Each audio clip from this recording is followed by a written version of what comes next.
Olá, tudo bem? Seja bem-vindo ao canal Meu Momento com Deus. Nessa ocasião nós teremos mais um momento de meditação. Um momento em que tem um poder, tem a finalidade de tornar o nosso dia um dia muito especial. Um dia na presença de Deus. Por isso que toda vida eu convido você a voltar no dia seguinte. Porque eu entendo e eu afirmo a você que enquanto nós nos submetermos à presença de Deus, Deus irá abençoar o nosso dia, simplesmente por sua presença. E isso vai fazer uma total diferença. Antes de nós conhecermos o tema de hoje, qual nós vamos explorar, conversar um pouquinho, fazer algumas reflexões, eu gostaria de primeiro orar com você, para estarmos devidamente preparados para sermos impressionados pelo poder do Espírito Santo. Mas também gostaria de aproveitar a ocasião para pedir para você se inscrever no canal. Já pensou? Você perdeu o próximo momento com Deus por não ter sido notificado, não ter sido avisado? Eu tenho certeza que você não vai querer passar por essa experiência de perder o momento com Deus. Então se inscreve no canal, para dessa forma eu estimular você a voltar todos os dias. Aproveita também, deixa o gostei, deixa um comentário, compartilha. Envia para teus amigos, coloca no grupo da igreja, incentiva outras pessoas a terem um momento com Deus. Eu tenho certeza que se somar a sua influência com a minha influência, nós iremos alcançar o mundo inteiro. E dessa forma, veremos em nossa geração Jesus voltar. Vai ser maravilhoso, não é mesmo? Pois é. Então eu conto com o teu apoio. Vamos juntos. Todos juntos podemos fazer algo muito grande. E tudo isso simplesmente para a honra e glória de Deus, claro. Vamos orar? Una-se a mim. Feche seus olhos. Senhor Deus que estás nos céus, como é bom, Pai, mais uma vez, sermos reunidos a este momento tão importante do nosso dia, que é o momento em que a gente separa tempo contigo para ser impressionado por um tema, por um verso, pela tua vontade e pela tua palavra. Que nesta ocasião, mais uma vez, o nosso coração esteja suscetível e sensível à impressão do teu Espírito, para que assim a gente venha a entender quais são os teus planos e a tua vontade para a nossa vida. Deus, queremos também te pedir o perdão dos nossos pecados. Nós somos pecadores, Pai. Nós somos desobedientes. Nós somos inclinados para o mal. E lutamos constantemente para não viver essa triste situação, mas que queremos viver de forma agradável e prazerosa aos teus olhos. Então clamamos a Ti o Teu auxílio, o Teu poder, para que dessa forma nós venhamos a dar um lindo testemunho acerca do bem que o Senhor proporciona a cada um de nós. Fica conosco, dá-nos a Tua paz. É isso que nós te pedimos em nome de Jesus Cristo. Amém. Pois muito bem, o tema de nossa meditação de hoje é o chamado. Eita, qual será o chamado? Vamos descobrir? Eu quero convidar você a ler o texto que se encontra no segundo livro da Bíblia. Você sabe qual é? Estou falando do livro de Êxodo. Êxodo capítulo 4, versículo 2. Olha só o que diz esse verso. Perguntou-lhe o Senhor: que é isso que tens na mão? Respondeu-lhe: um bordão. Quem sabe em algumas outras traduções diz cajado. Davi, o que é que Deus estava querendo chamar a atenção de Moisés? Porque esse contexto fala exatamente do personagem Moisés, quando perguntou o que tens nas mãos. Antes de nós chegarmos à resposta dessa indagação, dessa pergunta, nós precisamos refletir um pouquinho qual era a situação de Moisés, né? Qual era o contexto que Moisés estava inserido. De acordo com o contexto desse capítulo, a gente vai entender que esse diálogo entre Deus e Moisés se deu ali em Midian, quando Moisés estava na execução do seu ofício, do seu novo ofício. Moisés tinha se tornado pastor de ovelhas, né? Não sei se você lembra, mas Moisés chegou até Midian por ter tirado a vida de um egípcio por conta de uma briga que estava acontecendo ali, e ele, com um senso de justiça aflorado, né, decidiu agir com as próprias mãos e acabou tirando a vida ali do egípcio, e por conta disso teve que fugir do Egito, para também não perder a própria vida, né? E aí ele achou auxílio ali no povoado dos midianitas.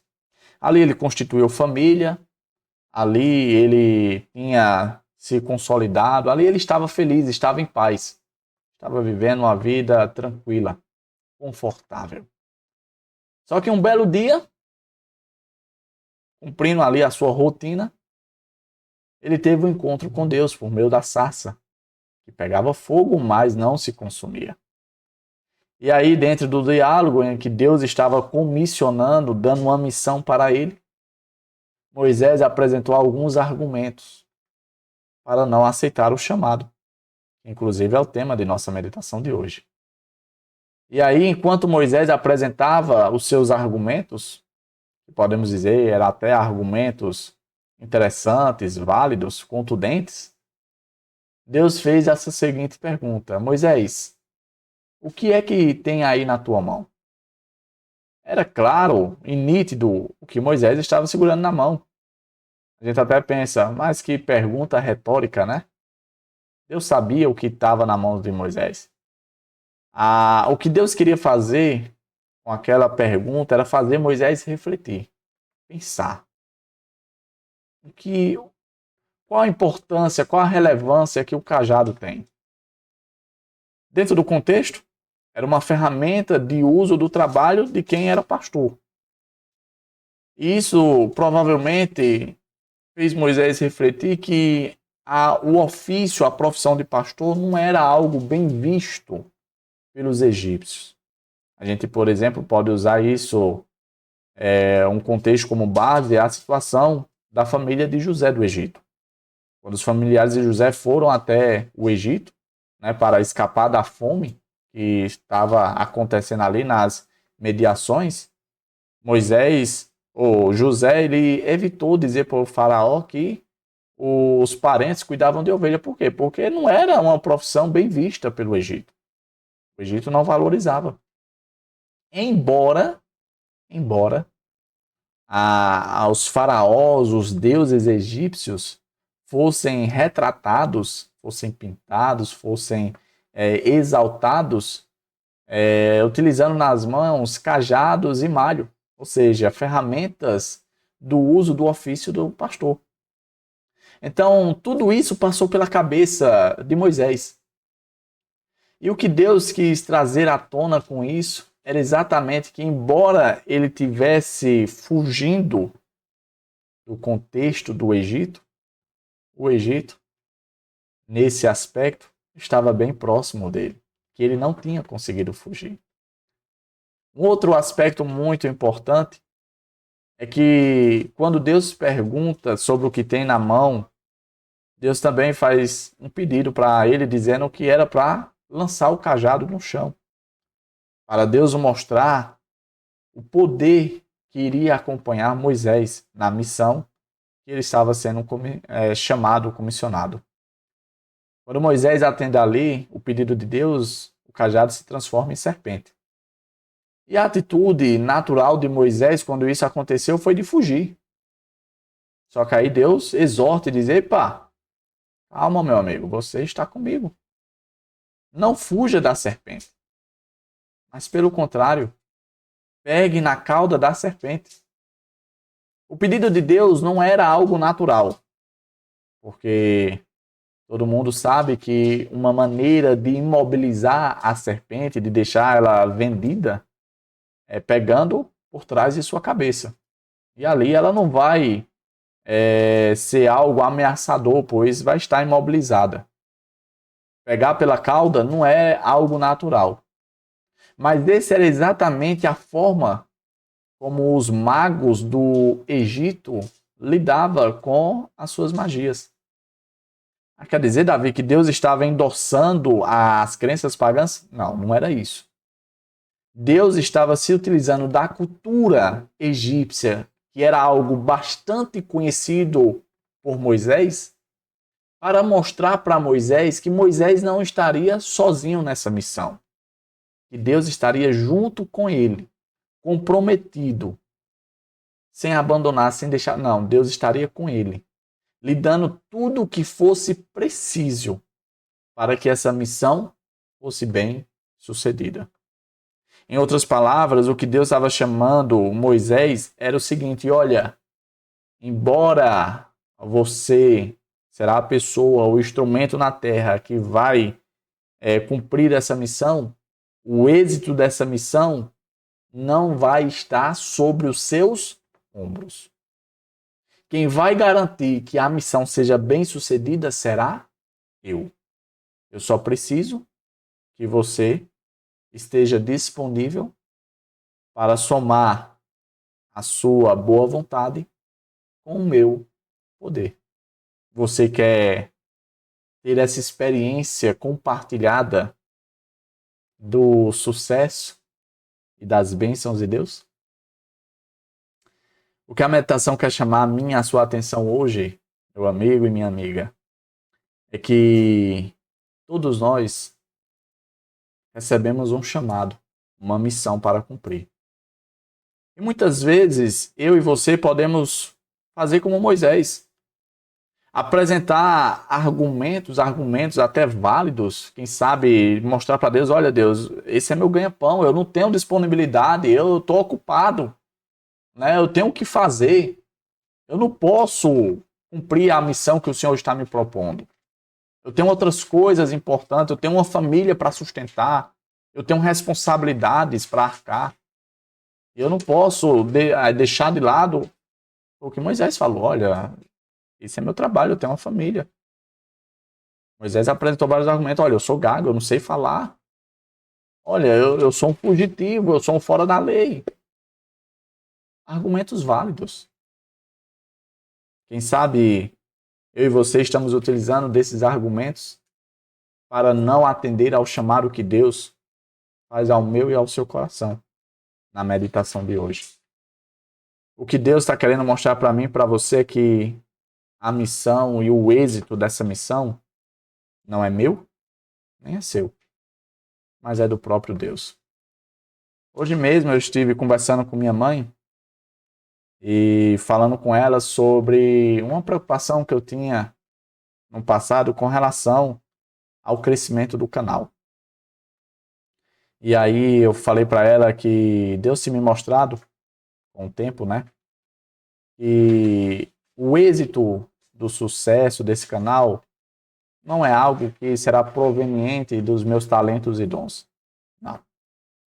Mas que isso vai acontecer no devido tempo.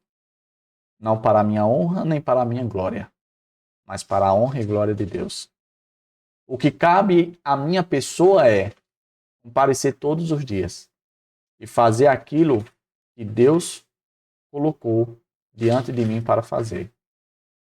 Então eu cheguei à conclusão, meus amigos, que no tempo certo, o Espírito Santo vai mover as pessoas na busca pela palavra. E se Deus quiser, eles encontrarão tudo aquilo que eu tenho registrado nessa plataforma durante todo esse tempo. E esse conteúdo servirá para guiar as pessoas para o caminho certo, em direção ao verdadeiro Rei dos Reis e Deus dos deuses. Então, se Deus tem colocado no seu coração também um chamado, ao invés de apresentar argumentos válidos, se permita viver essa experiência. Permita que Deus utilize você como um instrumento aqui na terra para glorificar o nome dele. Veja o testemunho, o exemplo de Moisés. Tudo o que ele passou, tudo o que ele viveu e aonde ele chegou. Simplesmente porque ele se permitiu viver essa experiência extraordinária de atender o chamado de Deus. Eu tenho certeza que quando você se permitir fazer isso, quando todos nós nos engajarmos em fazer isso, vai ser aí que o Espírito Santo irá nos usar e num único sonido nós iremos tocar a corneta ou a trombeta da pregação, da última pregação. E então nós iremos ver e testemunhar a volta do nosso Senhor Jesus Cristo. Em outras palavras, só está faltando você, eu, atendermos ao chamado de Deus. Que tal começar de hoje? Com passos pequenos, com aquilo que você sabe. Eu tenho certeza que Deus irá capacitar, Deus irá abençoar. Afinal de contas, foi Ele que chamou. Tá certo? Então, que nós possamos nos comprometer e fazer aquilo que Papai do Céu tem proposto ao nosso coração. E como o texto bíblico diz, o mais Ele fará. Tá bom? Quero te ver aqui no próximo Momento com Deus. Nós chegamos ao fim da meditação de hoje. Hoje a gente fica por aqui. Mas amanhã, se Jesus não voltar, a gente retorna. Para quem sabe, termos mais um momento com Deus. Até aquele grande dia que não será mais um momento, mas será por toda a eternidade com o nosso Deus. Eu te espero aqui. Não me deixe esperando, tá bom? Então até a próxima e tchau, tchau.